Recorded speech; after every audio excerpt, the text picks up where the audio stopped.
Hey everybody, what I've got in front of me today was provided to me by Utah Air Guns. This is the Daystate Airwolf MCT. This is the Daystate rifle with all the electronics in it, electronic trigger, electronic valve system, and I believe it's the slingshot hammer if I'm not mistaken. And I've been wanting to get my hands on one of these for a long time and finally got it. It's on loan, so I'm not keeping it, but this has really made me rethink electronic rifles, and I never thought I would say that I would even consider electronics and batteries in a rifle. But what I'm seeing downrange, I can't show you guys today because it's just too windy.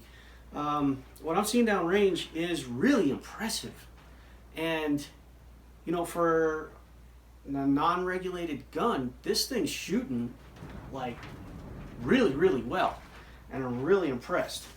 Daystates, in my opinion, they're always beautiful. They did a nice job on the stocks. They get really nice. I believe it's Manelli Italian walnut for their stocks, and they almost always look gorgeous. So I've always been a fan, and I've always wanted a Daystate. Personally, I've just never been able to get one. Every time I get close, something comes up and I can't get it. So it's really been a privilege to have this and shoot it for a couple of weeks now. It's heavy. It's got some, I think it's 8.3 pounds or something. That's without the scope. So you add a scope on there and she gets some weight to her. And I think that adds to the accuracy downrange. This nice, stable platform range. It's comfortable to shoot. I mean, the valve is like butter. That's really a good way to describe it too. It's like butter. I mean, so smooth. And when you have to load a pellet in, so when you're going in this way, you're sizing the pellet into the bore, into the chamber. I mean, you're sizing it, so it's a little bit kind of, I don't want to say gritty. It's not gritty, but it's a little bit, you know, clunky maybe, like ta-tunk, and you get a nice solid feel that, hey, that pellet is sitting in there just right. I like the magazine. It's easy to load and spring-loaded. They're expensive. That's a downside, but it's just twist, drop a pellet in, twist, drop a pellet in, twist, and you get 10 shots in the 25. And if you screw up or you need to unload it, you just push the little button here on the bottom, and you can unload it. That's the cycling mechanism, and when you pull your bolt back, that's the little cycling handle in there, and that's basically just what happens. I also like that they use magnets on these. So when you put this thing in, I've always been a fan of this. I saw this, thought it was so cool. You put it in, and it just slaps right in place, and you don't have to worry about it. You don't have to worry, is it in all the way, is it maybe not, and then you go to push the pellet in, and it's kind of like, oh, I'm out of place, I gotta try again. This thing's like, slap, bing, I'm home, I'm ready, let's go shooting. I really dig that about it.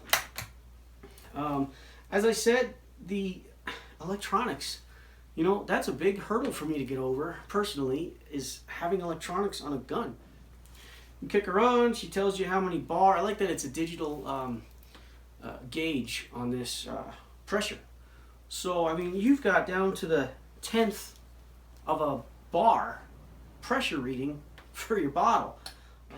I've seen online where guys will actually use this as a calibration against another gauge to check and see that everything is right. There'll be electronic valve system. So it uses the electronics to give you a little more consistency in shot to shot. It's not a regulator, but it does do something in that realm. It tries to make everything consistent, and in doing so, a result of that is a lot more shots per bottle. That's a freaking huge bottle. I'd love to see this gun with a carbon fiber bottle on it, but this one's got the, what's that, 500cc probably, steel or aluminum bottle, and that's probably what adds to the weight. I remember with the Royales, like the 500s, they had a bottle just like this, and when they went over to the carbon fiber, all of a sudden the gun weighed a pound less. You do that to this, and that would really make a considerable difference in the weight of this gun, and really, I think it would really add to it. Sound. It's pretty darn quiet. It's not, I mean, it's about the size of a Hug It moderator on there, but it does a really good job, keeps it quiet, and I'd say backyard friendly. So, I mean, that was impressive. Finish, I mean, it's a Daystate, guys. You know, I've never owned one personally, but I've seen them, I've held them, and every one of them, it's like they have a tradition of quality getting put out there, and I don't even really question it. It's just, I know what I'm getting if I was to buy a Daystate. And so now here's an interesting idea. Daystate Airwolf MCT. I think the advertisement says it's technologically the most advanced air rifle ever created. Okay, yeah, well, it's digital, so that's cool. But I think this would be a fun competition. MCT versus Crown.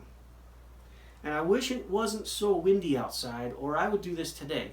It's not that I'm afraid to shoot in the wind, it's just the wind really throws kind of a hitch in the whole system that, you know, it's a whole other element that I'm fighting along with trying to shoot this one against that one.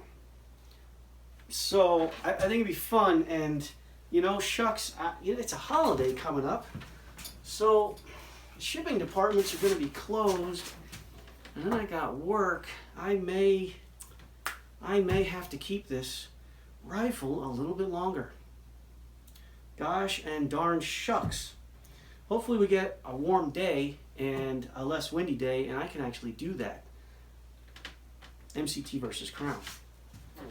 Oh, geez, how could I not mention the electronic trigger? Whoa. The electronic trigger is freaking awesome. I've heard it over and over again. Like, I've never felt anything like it in my life. I'm like, yeah, it's a trick or whatever. No, it's true, guys. Daystate knocked it out of the freaking ballpark with the trigger. It is awesome, and it's tunable. You can tweak it and tune it so where it's feather light. It's just a little touch, but it's freaking incredible. I love the trigger on this gun. Outstanding. So what can I say that's bad about this rifle? First thing top of my head is its weight, 8.38 pounds, plus your scope, your mounts, and everything else you put on here. It's going to get pretty heavy.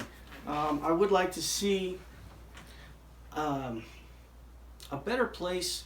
There's really not much material here for a Picatinny rail, so I would really like to see a slightly more material up front, or some type of system to where I can mount a Picatinny rail pretty easily, so I can use my Atlas bipod. Because I mean, I dig an Atlas bipod. So let's see. I wish I had more room for a rail, and it's heavy. And I'm kind of running out of things to say that's bad about this rifle. There's really not much. Oh, side lever. I wish it was a side lever. I like, you know, the bolt action. It really is butter smooth. But I would love to see that in a side lever. Shooting side lever has become very natural for me with all the FX rifles I've shot, and it's very comfortable. What can I say? It's a Daystate. Daystate, when I hear the name Daystate, I think about the quality and the tradition and the build. And they've been around for a while, and they've just been consistent in putting out quality rifles that people are happy with. And this is one that I hear about and I read about on the forums, where guys are so happy with it. They take it out and they're like, I love shooting this thing. You know, they all rave about the trigger. But beyond that, it's accurate. They are shooting, it's the most accurate gun in my arsenal. I know when I take it out, I know I'm going to hit whatever I'm pointing at. I can count on it. It's wonderful, it's great, on and on and on. Gets a lot of compliments, and I haven't read a whole lot of negatives about this. So that leads me to believe that, you know, it's refined to a point where it's pretty darn consistent coming out of the factory. At least that's what I'm reading into it. Guys, if you're in the market for one of these high dollar guns, these like 2,000, I believe this is like 2,300, somewhere in that neighborhood, definitely put this on your list and give it some thought, because I haven't had it that long and I am thoroughly impressed by it. And I'll tell you, I'm saving up for another gun, and I don't know what gun that's going to be, but this has impressed me to the point where it's now on the top of my list. It's number 1 or number 2. It's right up between, you know, my top 2 by the time I get money saved up. It's going to be this or, you know, who knows what. And, you know, that's not an easy thing for me to say, because, you know, I'm very picky about my rifles, and I'm very critical about every little detail on the rifles. And well, guys, that's pretty much all I've got for you today.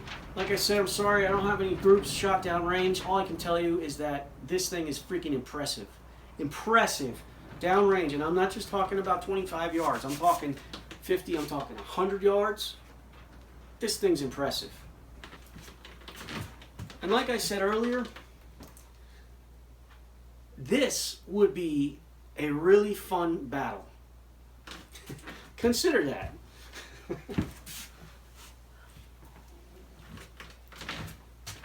Guys, I hope you enjoyed this little quickie review, I guess, just random thoughts about MCT.